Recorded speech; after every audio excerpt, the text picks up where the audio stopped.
అధ్యక్షత వహిస్తున్నటువంటి స్థానిక శాసనసభ్యులు గౌరవనీయులు కిందా ప్రభాకర్ గారు, నారాయణగఢ్ నియోజకవర్గ శాసనసభ్యులు గౌరవనీయులు డాక్టర్ సంజీవ్ రెడ్డి గారు, టీజీఐఏసీసీ చైర్పర్సన్ శ్రీమతి నిర్మలా జగ్గారెడ్డి గారు, వేదిక మీద ఉన్న జిల్లా కలెక్టర్ క్రాంతి గారు, అడిషనల్ కలెక్టర్ చంద్రశేఖర్ గారు, డిఓ గారు, వేదిక మీద ఉన్నటువంటి అధికారులు, ఈ దేశ భవిష్యత్తును నిర్ణయించి ఉపాధ్యాయ దినోత్సవం సందర్భంగా ఈ రోజు అవార్డులు అందుకోవడానికి ఇక్కడికి వచ్చేసినటువంటి గౌరవ ఉపాధ్యాయుని సోదర సోదరిమణులకి, ప్రింట్ ఎలక్ట్రానిక్ మీడియా మిత్రులకి పేరు పేరున ఉపాధ్యాయ దినోత్సవం సందర్భంగా శుభాకాంక్షలు, అభినందనలు.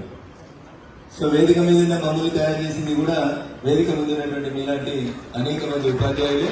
అందుకని ఉపాధ్యాయ దినోత్సవం సందర్భంగా మీకందరికీ కూడా శిరస్సు వచ్చి నమస్సుమాధ్యాయులు తెలియజేస్తాను. ఒకప్పుడు బతకలేక బడిపంతులను చెప్పేటప్పుడు, కానీ ఇలా నానుడు మారింది.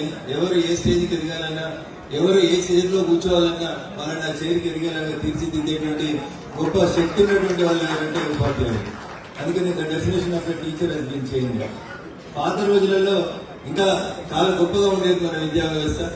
ఒకప్పుడు ప్రపంచంలో ఏ యూనివర్సిటీ లేనప్పుడు, ప్రపంచానికి విద్యాబుద్ధులు తెలియనప్పుడు భారతదేశం గొప్పగా విద్యను అందించినటువంటి దేశం. ఒకప్పటి నల్లంద, తక్షశిల లాంటి యూనివర్సిటీలు పుట్టిన గడ్డ ఈ గడ్డ భారతదేశం. కానీ దురదృష్టం, మారిన కాలం లోపల మీ పిల్లలు ఎక్కడ చదువుతున్నారంటే నల్లందలో చదువుతున్నారని ఎవరు చెప్పడానికి ఇష్టపడారు, తక్షశిలలో చదివిస్తున్నామని ఎవరు చెప్పడానికి ఇష్టపడారు. ఈ పిల్లలు ఏడున్నారంటే మా వాళ్ళు ఇంగ్లాండ్ లోనో లేకపోతే అమెరికాలోనో కేంబ్రిడ్జ్ లోనో ఆక్స్ఫర్డ్ లోనో చదువుతున్నారని గొప్పగా చెప్పుకుంటేందుకు ప్రయత్నం చేస్తా ఉన్నాం. కానీ విరుగుట కొరకే అని ఆ పెరిగిందంతా మళ్ళీ బ్యాక్ వస్తా ఉంది. తిరిగి నలంద లాంటి యూనివర్సిటీల్ని భారతదేశం గుర్తించి గౌరవించి ఆ సంస్కృతి సాంప్రదాయాన్ని పెంపొందించేందుకు ప్రయత్నిస్తూ ఉంది. ఆ దిశకు పనిచేసేటువంటి మా ఉపాధ్యాయ సోదరి అందరూ కూడా మరొకసారి శుభాకాంక్షలు తెలియజేస్తూ, నేను ఉపాధ్యాయునిగా పనిచేసినప్పుడు కొంతమంది ఈ రోజు అవార్డు గ్రహీతల లోపల టీచర్లుగా ఇక్కడికి వచ్చినారు. వాళ్ళకు కూడా ప్రత్యేకంగా శుభాకాంక్షలు, అభినందనలు తెలియజేస్తా ఉన్నాను. ఈ సందర్భంగా మా ఉపాధ్యాయ మిత్రులందరూ కూడా కంప్లైంట్స్ రకరకాల పరంగా ఇతరత్ర రకరకాలైనటువంటి కంప్లైంట్స్ ఎప్పటికీ ఉండేటే ఉంటాయి, అన్ని వ్యవస్థలలో ఉంటాయి. కానీ సమాజానికి దశను నిర్దేశించేటువంటి మీరు మాత్రం తొవ్వ తప్పొద్దని, రాజకీయాలు, సంఘాలు, యూనియన్లు, ఎలక్షన్లు ఏమున్నా అందరినీ అన్నింటినీ ఒక సన్మార్గంలో నడిపించేటువంటి గొప్ప శక్తి ఆ భగవంతుడు ఇచ్చిన గొప్ప స్థానంలో మీరు ఉన్నారు. కాబట్టి దయించి ఎన్నికలప్పుడు, యూనియన్ ఎలక్షన్స్ అప్పుడు మాత్రమే రాజకీయాలు, మిగతా టైం లోపల స్వామి వివేకానంద గారు చెప్పినట్టు the destiny of a nation is decided in the 4 walls of class room.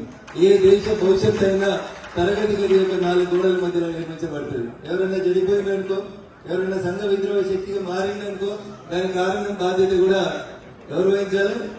చదువు చెప్పిన సారే వహించాలి. ఎవరైనా డిసిప్లిన్ గా లేరనుకో, ఎవరైనా డిసిప్లిన్ తప్పినారనుకో, దానికి కూడా బాధ్యత ఎవరు పెడతారు?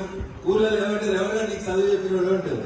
అందుకని దయించి మా ఉపాధ్యాయ మిత్రులకు నేను చేసేటువంటి appeal, you try your level best because the destiny of a nation is decided with in the 4 walls of class room అని స్వామి వివేకానంద గారు చెప్పినట్టు, కలలు కన్నట్టు సాధ్యమైనంత వరకు ఈ సమాజ బాగు కోసం, హితం కోసం కొవ్వొత్తిలా కరిగిపోతూ మీ పిల్లలు సరిగా చదువుకున్నా అందరు పిల్లల్ని మీ పిల్లల్లాగా భావించి ఈ దేశ నిర్మాణంలో పాల్పంచుకుంటున్నటువంటి ఉపాధ్యాయ సోదరులందరికీ మరొకసారి ఉపాధ్యాయ దినోత్సవం సందర్భంగా శుభాకాంక్షలు, అభినందనలు తెలియజేస్తూ, అవార్డు టీచర్లు డిసప్పాయింట్ కాకండి, వచ్చిన వాళ్ళు సంతోషపడకండి.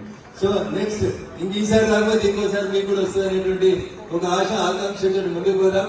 ఎందుకంటే మనిషి బతికేదే రెండింటి కోసం, ఒకటి ఆశ, 2 అవసరం. ఆశ ఏంది, అవసరం ఏంటనేది నాకంటే ఎక్కువ మా సార్లకు తెలుసు.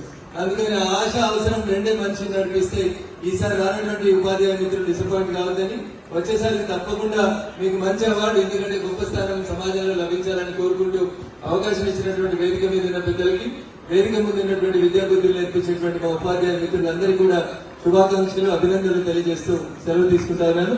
జై హింద్, జై భారత్.